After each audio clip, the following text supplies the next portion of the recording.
Professor Miltarusan na kung saan katutubong aklanon na taga Tamalagon, Tangalan, Aklan.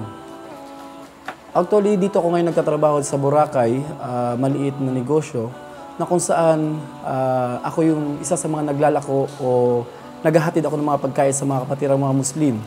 Kung saan niluluto ko, at the same time, binabalot ko ito at dinadala sa mga pwesto.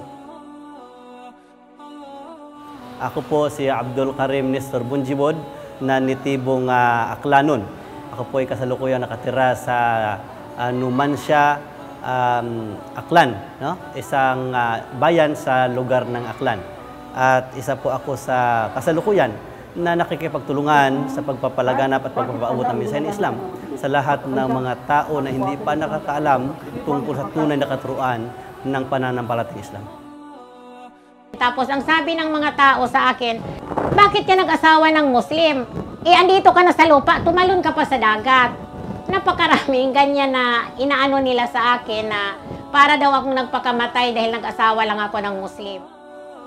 At ako ay hindi nalulungkot at hindi ako nagsisisi na nakapag-asawa ako ng Muslim kasi ito siguro ang kapalaran ko na para makita ko ang tunay na pananampalataya.